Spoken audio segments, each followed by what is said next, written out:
পশ্চিমবঙ্গের সকল ছাত্রছাত্রীকে জানাই আরও একবার স্বাগত। আশা করছি তোমরা ভালো আছো এবং প্রতিনিয়ত ক্লাসগুলো দেখছো। তো দেখো, আজকের বিষয়টা হচ্ছে তোমাদের প্র্যাকটিস সেট নাম্বার 16। তো শুরু করার আগে তোমাদেরকে বলি, তোমরা যারা নতুন অবশ্যই চ্যানেলটি সাবস্ক্রাইব করে আমাদের সঙ্গে যুক্ত হয়ে যাও।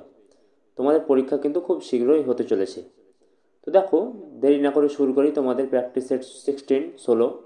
তো এখানে 30টি প্রশ্ন রয়েছে, 30টি প্রশ্ন নিয়ে আলোচনা করব। দেখো, প্রথম প্রশ্ন, অ্যাস্থমা রোগ মূলত কোন অঙ্গের রোগ? অর্থাৎ অ্যাস্থমা যে রোগটা সেটা কোন অঙ্গে হয়ে থাকে? হৃৎপিণ্ড, ফুসফুস, যকৃৎ না পাকস্থলী? তো এটা হয়ে যাবে তোমাদের অপশন বি, ফুসফুস। অ্যাস্থমা কিন্তু ফুসফুস বা শ্বাসকষ্টজনিত একটা রোগ। পরবর্তী প্রশ্ন দেখো, আস্থমার প্রধান উপসর্গ কোনটি? তো দেখো, আস্থমা হলে প্রধান সিমটম কোনটি? শ্বাসকষ্ট, চুলকানি, গাঁটে ব্যথা না জ্বর? তো অ্যাস্থমা হলে প্রধান যে উপসর্গটি দেখা যায় সেটা হলো শ্বাসকষ্ট।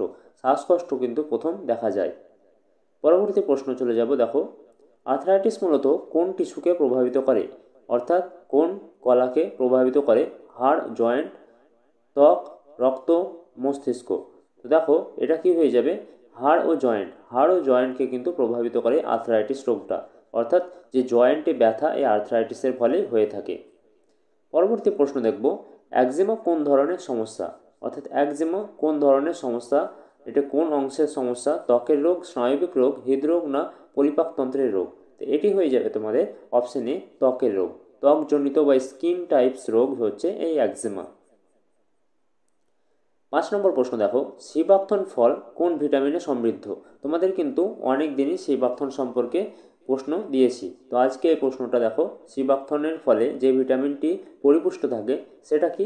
সেটা হয়ে যাবে তোমাদের ভিটামিন সি। ভিটামিন সি পরিপূর্ণ থাকে এই ফলের মধ্যে। 6 নম্বর প্রশ্ন, আয়ুর্বেদ মতে শরীরে আস্থমা হয় কোন দোষের বিকার জনিত? তাহলে কোন দোষের বিকার জনিত আস্থমা হয়? এটি হয়ে যাবে কফ দোষে। কফ দোষের বিকার জনিত কারণে আস্থমা রোগটি হয়ে থাকে। তারপরে আমরা চলে যাব 7 নম্বর প্রশ্ন। দেখো, আর্থ্রাইটিসে সাধারণত কোন দোষের আধিক্য থাকে? তা আর্থ্রাইটিসে যে দোষের আধিক্য থাকে সেটি হয়ে যায় বায়ু। বায়ু দোষের আধিক্য দেখা যায় আর্থ্রাইটিস রোগে। পরবর্তী প্রশ্ন দেখো, 8 নম্বর প্রশ্ন দিকে চলে যায়, যে একজিমা রোগে ত্বকে কী ধরনের সমস্যা দেখা যায়? তো একজিমা রোগ হলে ত্বকে যে ধরনের সমস্যা দেখা যায় সেটা হয়ে গেল চুলকানি ও র্যাশ। চুলকানি ও প্রচণ্ড পরিমাণে চুলকানি হয় এবং র্যাশও দেখা যায় এবং চামড়াটা কিন্তু লাল লাল হয়ে যায়। তারপরে 9 নম্বর প্রশ্ন যদি চলে যায়, তো দেখব আমরা হার্ট অ্যাটাকের প্রধান কারণ কি? অর্থাৎ হার্ট অ্যাটাক হলে তার প্রধান কারণ কাকে ধরা হয়? রক্তচাপ কমে যাওয়া, ধমনীতে ব্লক হওয়া, শ্বাসকষ্ট না ইনসুলিনের অভাব? এটি হয়ে যাবে তোমাদের অপশন বি, ধমনীতে ব্লক হওয়া। ধমনী কিন্তু ব্লক হয়ে যায়, অর্থাৎ রক্ত চলাচলের পথ বন্ধ হয়ে যায়। 10 নম্বর প্রশ্ন দেখব, শিবাক্থন গাছের ফল সাধারণত কোথায় বেশি পাওয়া যায়? তো শিবাক্থন গাছের ফল কোথায় পাওয়া যায়? এটি হয়ে যাবে তোমাদের হিমালয়ের পার্বত্য অঞ্চলে। অর্থাৎ হিমালয়ের যে পার্বত্য অঞ্চলে যে ভূমি রয়েছে সেই ভূমি অঞ্চলে কিন্তু এই শিবাক্থন গাছের ফল পাওয়া যায়। পরবর্তী প্রশ্ন 11 নম্বর প্রশ্ন দিকে চলে যায়। দেখো, আয়ুর্বেদে 3টি প্রধান দোষ কি? অর্থাৎ 3টি প্রধান দোষ কি কি? এটা আমরা অনেক দিন পড়েছি, তা আজকে আরও একবার দেখে নিই। বায়ু, পিত্ত ও কফ, এটি হচ্ছে আয়ুর্বেদের প্রধান 3টি দোষ। তারপরে আমরা দেখব পরবর্তী প্রশ্ন, 12 নম্বর প্রশ্ন। তো দেখো, আস্থমা চিকিৎসায় কোন আয়ুর্বেদিক ভেষজটি উপকারী? অর্থাৎ আস্থমা চিকিৎসা কোন আয়ুর্বেদিক ভেষজ দিয়ে করা হয়? তো এটি কি হয়ে যাবে? এটি হয়ে যাবে তুলসী। তুলসী একটা খুব গুরুত্বপূর্ণ ভেষজ, এটা আস্থমা চিকিৎসায় ব্যবহার করা হয়। আমরা চলে যাব 13 নম্বর প্রশ্ন, আর্থ্রাইটিস ব্যথা কমাতে কোন ভেষজটি কার্যকর? দেখো, আর্থ্রাইটিসের যে ব্যথা হয় হাড়ে, সেটি কমাতে গুগুল্ডু নামক যে ভেষজটি সেটা কিন্তু ব্যবহৃত হয়। চলে যাব পরবর্তী প্রশ্ন, 14 নম্বর প্রশ্ন, একজিমা হলে কোন ভেষজ ব্যবহার করা হয়? তো দেখো, একজিমা হলে যে ভেষজটি ব্যবহার করা হয় সেটি হয়ে যাচ্ছে নিম পাতা। নিম পাতা একজিমা হলে ব্যবহার করা হয়। হার্টের সুস্থতার জন্য কোন ভেষজ উপকারী? তা হার্টের সুস্থতার জন্য যে ভেষজটি উপকারী সেটি কি? সেটি হয়ে যাবে অর্জুন ছাল। অর্থাৎ অর্জুন গাছের ছাল হার্টের সুস্থতার জন্য দায়ী। পরবর্তী প্রশ্ন আমরা দেখব 16 নম্বর প্রশ্ন, শিবাক্থনের তেল কোন কাজে ব্যবহৃত হয়? অর্থাৎ এই শিবাক্থন গাছের ফল থেকে যে তেল পাওয়া যায় সেই তেল কী কাজে ব্যবহৃত হয়? ত্বক মসৃণ করা। অর্থাৎ ত্বক মসৃণ করতে, স্লিম করতে এই শিবাক্থন গাছের তেল ব্যবহার করা হয়। 17 নম্বর প্রশ্ন দেখো, আস্থমা রোগীরা কোন খাবার এড়িয়ে চলা উচিত? অর্থাৎ আস্থমা রোগীদেরকে যে খাবার এড়িয়ে চলা উচিত সেটা কি? ঠান্ডা ও তেলযুক্ত খাবার। অর্থাৎ ঠান্ডা ও তেলযুক্ত খাবার খেলে কিন্তু সেই আবার কিন্তু এই ধরনের রোগ হয়ে যেতে পারে, সেই জন্য ঠান্ডা ও তেলযুক্ত খাবার এড়িয়ে চলা উচিত। পরবর্তী প্রশ্ন 18 নম্বর প্রশ্ন দেখো, আর্থ্রাইটিসে কোন ধরনের ব্যায়াম উপকারী? অর্থাৎ আর্থ্রাইটিস হলে যে ধরনের ব্যায়াম করা উচিত সেটা কি? হালকা যোগব্যায়াম, অর্থাৎ হালকা যে যোগাসনগুলো রয়েছে, যে যোগগুলো রয়েছে সেগুলো করা উচিত, যেমন অনুলোম বিলোম এইসব।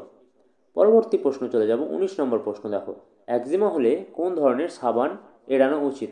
অর্থাৎ যে ধরনের সাবান একদম মাখা উচিত নয় সেটা কোন ধরনের? সুগন্ধযুক্ত, হার্বাল সাবান, অ্যান্টিসেপটিক না মাইল্ড সাবান? তো সুগন্ধযুক্ত সাবান কিন্তু এড়িয়ে চলা উচিত একজিমা হলে, এটা কিন্তু মাথায় রাখবে। পরবর্তী প্রশ্ন দেখব আমরা, হার্ট অ্যাটাকের প্রথম লক্ষণ কী হতে পারে? হার্ট অ্যাটাক যদি কোনো ব্যক্তি হয়ে থাকে তো প্রথম লক্ষণ বা সিমটম কী, উপসর্গ কী? সেটা হয়ে যাবে তোমাদের বুকে ব্যথা, বুকে ব্যথার সৃষ্টি হবে।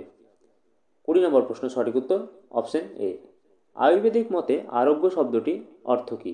আয়ুর্বেদিক মতে আরোগ্য শব্দের অর্থ হলো স্বাস্থ্য বা হেলথ। অপশন এ সঠিক উত্তর। পরবর্তী প্রশ্ন দেখব আমরা 22 নম্বর প্রশ্ন।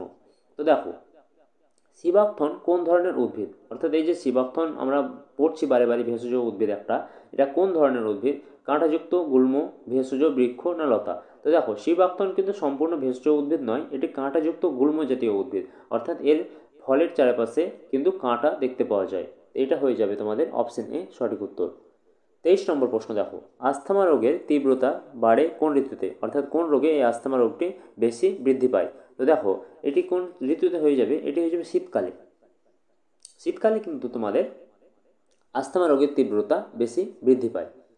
24 নম্বর প্রশ্ন দেখো, আর্থ্রাইটিসে কোন ধরনের ব্যথা সাধারণত দেখা যায়? তা আর্থ্রাইটিসে যে ধরনের ব্যথা দেখা যায় সেটি হয়ে যাবে জয়েন্ট ফোলা ও ব্যথা, অর্থাৎ জয়েন্টে ব্যথা সৃষ্টি হবে এবং মাঝে মধ্যে সেটি ফুলেও যায়। পরবর্তী প্রশ্ন 25 নম্বর প্রশ্ন, একজিমা প্রতিরোধে কি বেশি প্রয়োজন? তো দেখো, একজিমা প্রতিরোধে যেটা বেশি প্রয়োজন সেটি হয়ে যাবে 4টি অপশনের মধ্যে পরিচ্ছন্নতা।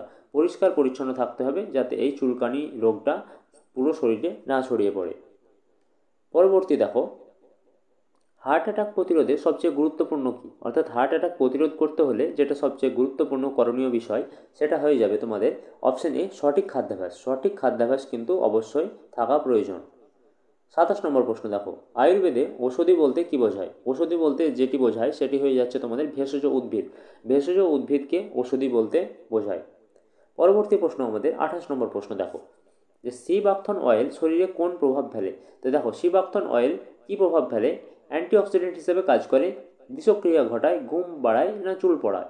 তো দেখো, এটি কী করে? তোমাদের শিবাক্থন যে অয়েলটা রয়েছে সেটা অ্যান্টিঅক্সিডেন্ট হিসাবে কাজ করে। অপশন এ সঠিক উত্তর। পরবর্তী প্রশ্ন চলে যাব 29 নম্বর প্রশ্ন, আস্থমা রোগীর ঘরে কোন পরিবেশ উপযুক্ত?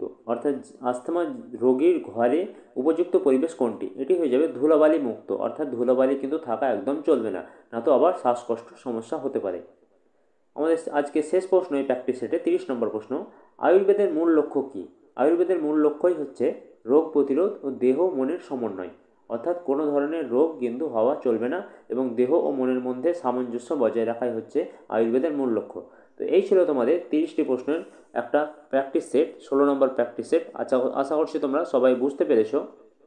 এই ধরনের প্র্যাকটিস সেট পেতে অবশ্যই আমাদের সঙ্গে যুক্ত হয়ে যাও আমাদের চ্যানেলটিকে সাবস্ক্রাইব করে। তো আজকের প্র্যাকটিস সেটটা এত দূরই। ধন্যবাদ, সবাই ভালো থাকবে।